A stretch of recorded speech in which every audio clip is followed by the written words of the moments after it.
I cream-pied my teacher. Myself and a guy that I will call Frank had been charged in juvenile court. There was a widely hated teacher at the school, I will call him Mr. Bible, that Frank and I attended. This teacher was way over the top in trying to catch students doing anything against the rules. He actually sat on the roof of the school and used binoculars to watch for any rule breakers before school. At lunchtime and after school he had caught me smoking that year using the binoculars from the roof. Most of the students hated being in his class because he also had a habit of putting his hand down the back of his pants whenever he was writing on the chalkboard. He was a math teacher, so he wrote on the chalkboard a lot.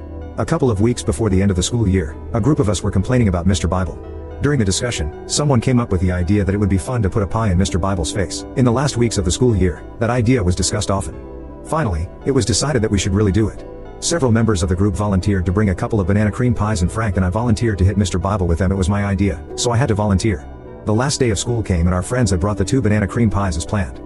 After the last class, all the students were streaming out of the front door of the school, saying their goodbyes for the summer and waiting for their buses or rides home. Mr. Bible was standing in the middle of the flow of students passing by all around him, trying to keep an eye out for any last-minute rule breakers. On either side of the mass of students, Frank and I each had a pie and put on our ski masks. In the confusion of all the students around, Frank and I were able to sneak up behind Mr. Bible without him noticing. As planned, I put my pie into the back of Mr. Bible's head.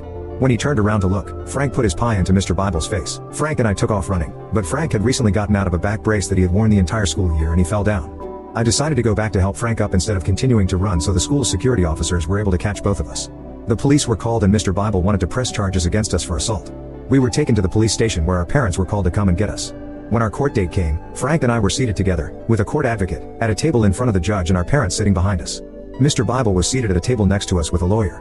The lawyer was not even halfway through laying out what had happened before almost everyone in the courtroom, including the judge, was chuckling. The judge then started asking me and Frank questions about what we had done, why we did it and how we planned it. By the time we were finished answering the questions, everyone in the courtroom except Mr. Bible was openly laughing. We were not actually convicted of assault, but the judge ordered that we do 3 days of work detail at the city zoo and that our parents pay for Mr. Bible's dry cleaning bill. We both were also expelled from that high school.